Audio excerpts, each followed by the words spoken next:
The cost of living is high in 2025 and 2026 because several powerful forces, housing shortages, higher interest rates, concentrated markets, rising insurance and healthcare costs, and global shocks are stacking on top of each other faster than wages can keep up.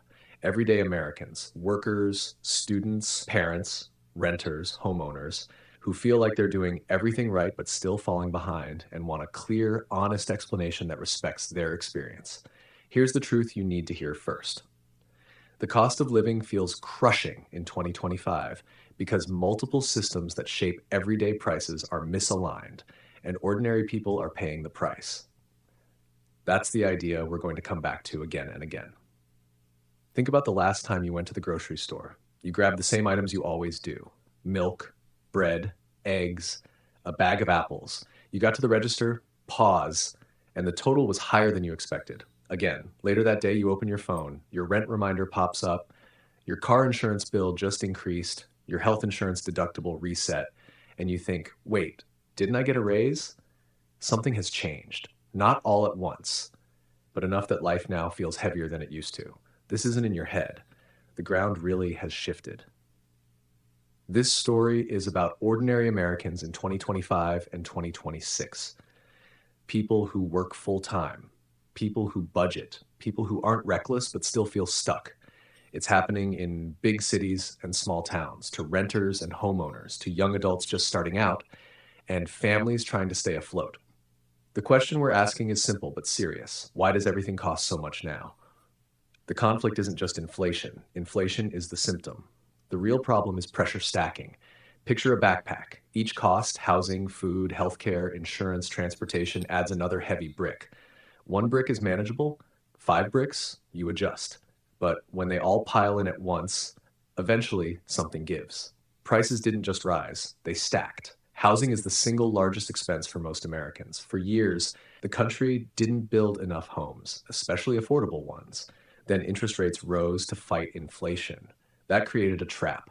Homeowners with low-rate mortgages stayed put. Fewer homes went on the market.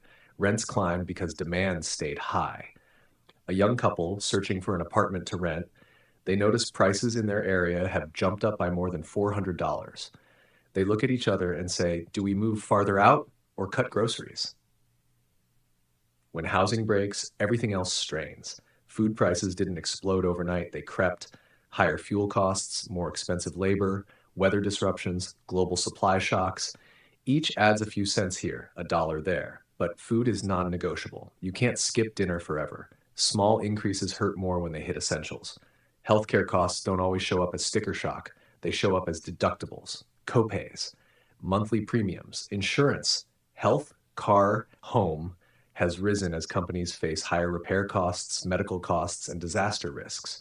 A parent opens a letter labeled coverage update, same plan, higher monthly cost.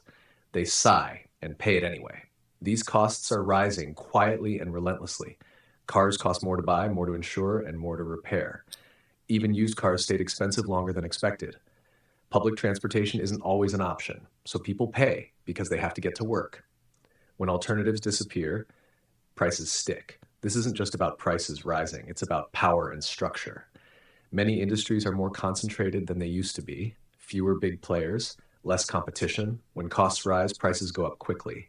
When costs fall, prices don't always come back down. Economists still debate how much is inflation, how much is market power, and how much is policy trade-offs. And to be honest, there is no single villain. But the system responds faster to profits than to paychecks. The economy recovered, people didn't. Wages did rise in some areas, but not fast enough, not evenly, not against stacked costs.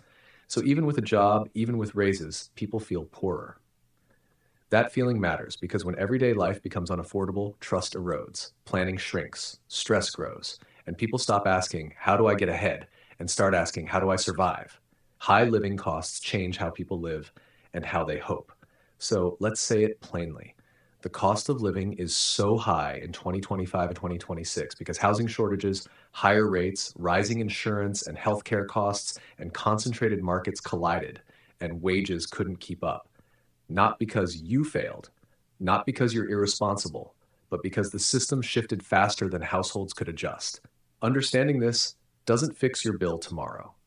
But it does something important. It replaces shame with clarity, confusion with context, isolation with understanding, and it reframes the real question. If working hard is no longer enough to live securely, what needs to change next? Because the future of the cost of living is really a question about the future of everyday life. And that question belongs to all of us. Why isn't the government fixing the high cost of living? Everyday Americans who feel ignored, frustrated, or confused about why leaders talk about the economy doing well while their own lives feel harder every month. If the cost of living is crushing so many people, there's an obvious question that follows.